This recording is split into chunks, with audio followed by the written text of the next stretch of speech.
Good day mga PAJAFERS, this is International Master Jem Garcia and welcome back to our YouTube channel.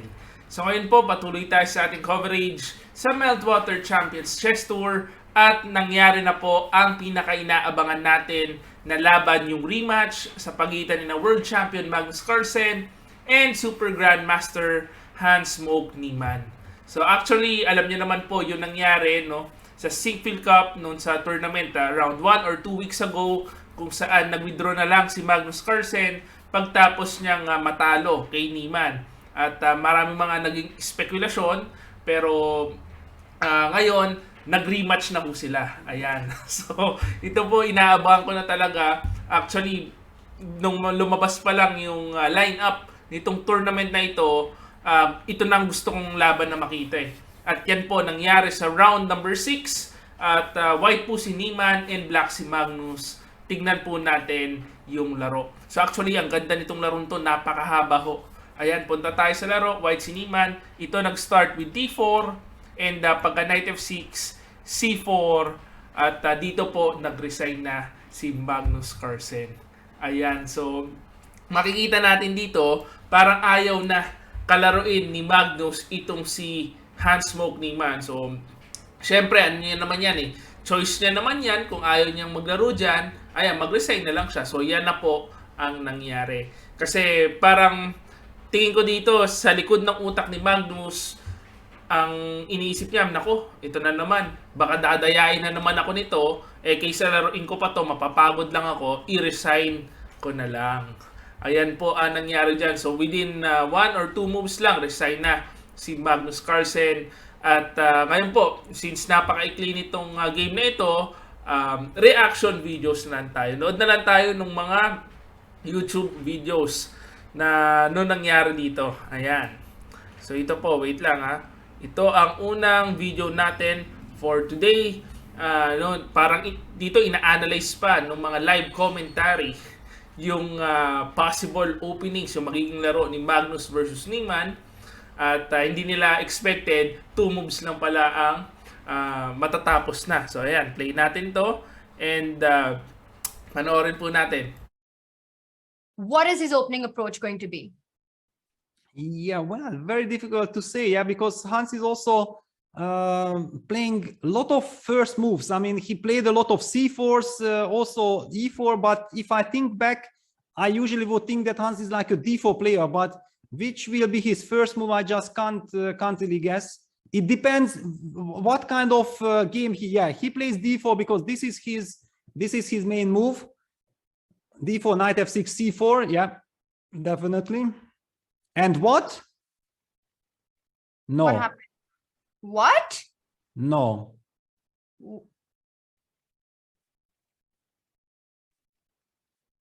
What happened? That's it? We're gonna try and get. So ayan po, yung una nating video, makikita nyo, bad trip si Niemann. Ayan yung video niya, bago niya i-off, kaya ko pinost dyan. Medyo na bad trip na naman. Si Niemann, inaasar na naman talaga ni Magnus dito si Niemann. So baka meron hong nagtatanong, bakit na-invite pa itong dalawang players na ito pagkatapos nga nung nangyari dun sa Siegfried Cup para dito sa tournament. Pero actually sabi po matagal na kasi itong invitation na ito. So na-invite na sila before pa mangyari yung mga yung kaganapan po sa Siegfried Cup. At panoorin ulit natin ito pong video. Ina-explain nung parang tournament organizer bakit parehas pa rin silang na-invite. Ayan, so panoorin natin. Tour director, and Arne, there's been a lot of chess drama lately. Magnus Carlsen, he pulled out of the Siegfried Cup after losing a game to Niemann. Now, Magnus hasn't said a word, but the chess world has basically concluded it was because he suspected Niemann of cheating. So why is Niemann, after all of this commotion, invited to this tournament? That's plain and easy due to the tour regulations. In the regulations, it says that if you're amongst the top 8 players from the last tournament, you are automatically qualified for the next and invited to the next tournament. And in Miami, we had 8 players in our major. Hans Niemann participated there. So he was automatically then sent an invite to this event. And that invite was sent well before the tournament in St. Louis started.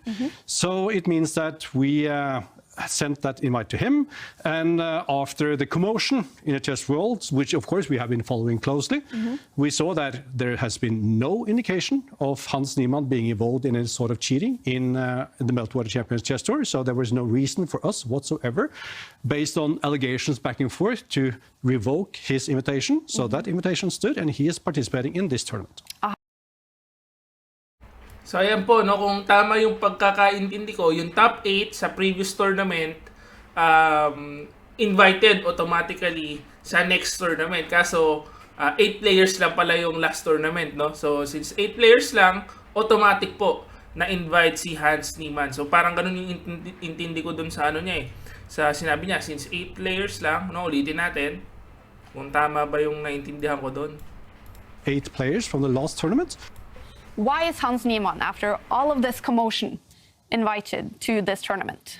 That's plain and easy due to the tour regulations. In the regulations, it says that if you are amongst the top 8 players from the last tournament, you are automatically qualified for the next and invited to the next tournament. And in Miami, we had 8 players in our major. Hans Niemann participated there.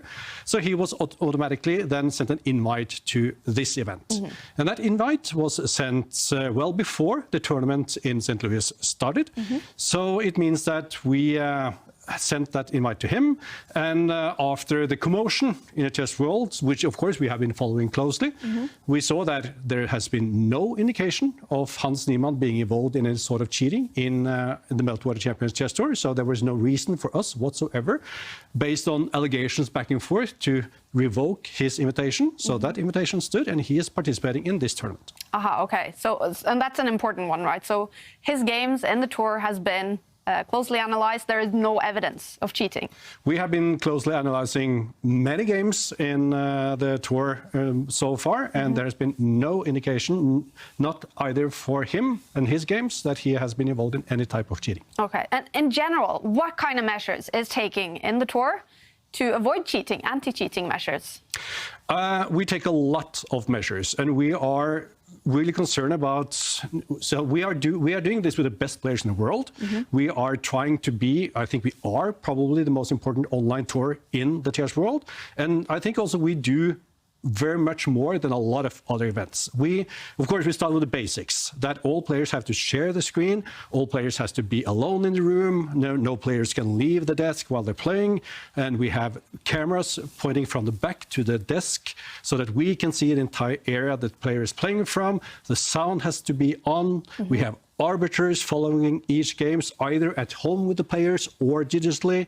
The players have to show their ears into the arbiter cameras. And also we have some of the best analytics tools that can do analysis after the rounds. And also we have some elements that, addition to this, that we want to keep for ourselves, so that we have tools that is not known to the world as well.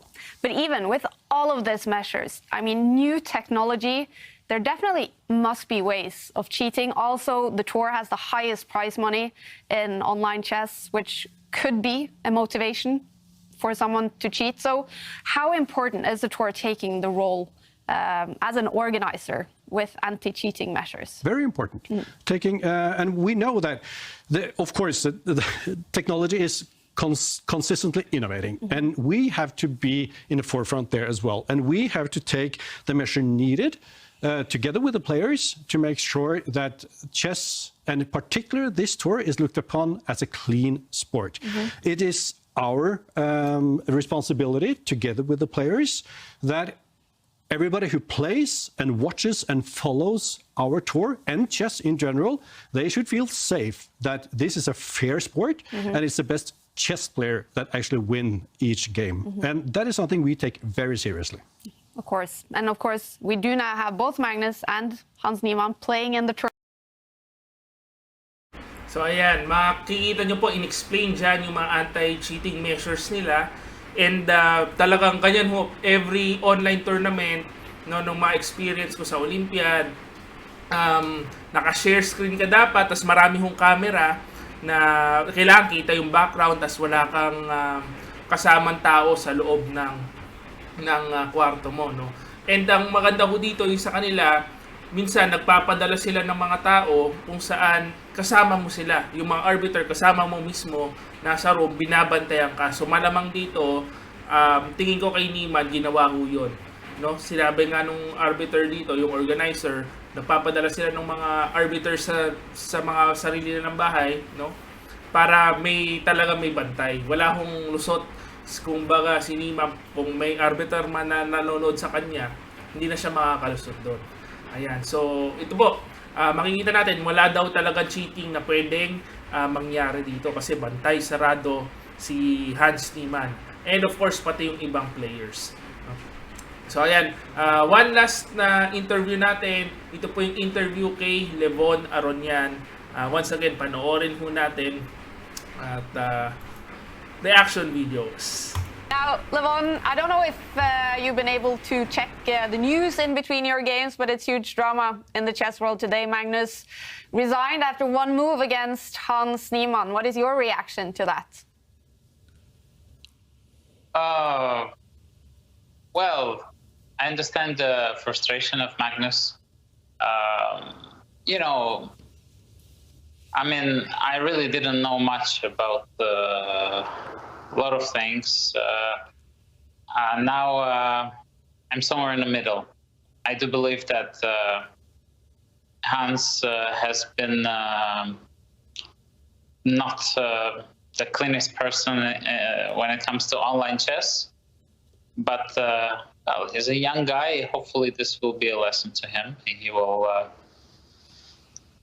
he will not do any of bad things online. And but generally, I think, you know, this is a problem that requires a solution, and there are solutions. I don't think this is such a big problem. I'm sure that it's not going to be a problem if we just spend, let's say, 5% of our attention to it. Yeah. Because, you know, mostly if you're intelligent and you play chess and you enjoy the game, mostly you don't have that temptations. But we should generally stop the temptation at the core of it, because we have many young, talented players. And sometimes with the young people, you know, I remember also myself, you do have lots of temptations. Yeah. And how dangerous is it with cheating, and especially suspicion then of cheating, for the motivation for you guys, the top players, when maybe for Magnus Carlsen today, he just can't get it out of his head, his suspicion of cheating, and so he decides not to play? Yeah, I think since we had the chat with some of online server people, and we found out a lot of things about Hans, you know, the multiple instances of him cheating, I think that creates a problem for Magnus. Mm. And you play Hans tomorrow, round 11. Are you uncomfortable playing him? No, I'm not comfortable to play with anybody. You know, I just want to play, and hopefully it will be an interesting battle. Ayan, so kung mapapansin niyo, sabi nga ni Aronian, talagang meron sila nakausap na mga online servers. Tingin ko ito yung chess.com. Hindi as clean talaga si Niemann. Kaya at the back of his head, no, kay Magnus Carlsen, medyo may duda talaga siya na alam niyo na. Pero tingin ko, sabi nga talaga ni Aronian, dapat maging lesson na to kay Niemann. Na magbagong buhay siya. Although tingin ko nagbagong buhay naman na siya. Hindi niya na magagawa yun ulit, lalo na nakabantay sa kanya yung mga organizers. Ayan. So, kung mapapansin po natin dito, kung ayaw na talaga laruin ni Magnus Carlsen, si Niemann, paano na kaya dun sa mga future tournaments nila na kapag naglaban ulit sila ni Niemann, palagi niya lang ba i-resign yung mga laro niya? Or tingin ko dito, pagka makikita niya Halimbawa, lalo na yung mga ganitong tournament, pagka invited si Niemann, baka hindi na lang siya maglaro. Baka pwede niyang i-ano dun na kailangan hindi invited si Niemann para lalaro ako dyan. Pwede niya rin sabihin yon sa mga organizers. No? So, ayan po ang bagong chess drama natin. So, i-comment nyo po dyan below kung anong tingin nyo dito. Iyakin na naman ba si Magnus? Or meron talaga kasing history si Niemann. So, comment nyo lang po dyan. Free to comment sa ating comment section. So, actually, ito po, bago tayo magtapos, ipapakita ko lang yung tournament standings. Ayan. So, after ng day 2, ang tournament standings natin ngayon, 17 points. Arjun Erigaisi. Grabe. Yung dalawang bata, oh. Tapos, si Pragi, 15 points. Ayan. Top 2, Erigaisi, Pragi, dalawang Indian na bata. Ang lalakas na talaga ng mga Indian ngayon. Except, meron isang Indian doon na medyo nakulaylat. Si Adhiban with 3 points. Magnus Carlsen with 15 points. Ivanchuk with 13. And si Hans Niemann with 13. So si Duda 13. 12 Radoslav Wojtaszek. And si Liam Le with 12 points. So ang maganda kasi dito, yung top 8 po, alam nyo naman to palagi nating ina-analyze yung mga ganitong tournament. Top 8 papasok sa playoffs tapos magmamatch sila. So 1 versus 8, 2 versus 7, 3 versus 6, 4 versus 5. Paano kaya pag nagtagpo sa playoffs si Magnus versus Niemann? Baka mag-withdraw na naman siya. So yan po, aabangan natin. Hopefully, wag muna sila magtagpo. Sana sa finals na lang sila para mainit yung finals natin. Hindi na, pagka nagtagpo sila sa finals, baka hindi na mag-withdraw si Carlsen. Kasi ibibigay niya ba yung championship, no? Na libre na lang, ewan ko lang, parang hindi. Ayan, tapos yung mga veterans natin, no? Si Aronian at saka si Giri, medyo outside top 8 pero may last day pa naman. So yan po, abangan natin sino ba magta-top 8. Yan po, abangan natin. So, this is International Master Jem Garcia. Yan po ang ating video for today. At sana na-enjoy nyo po itong video na ito. At ako na-enjoy nyo, please like this video and subscribe to our YouTube channel. This is International Master Jem Garcia. See you again next video. Bye-bye.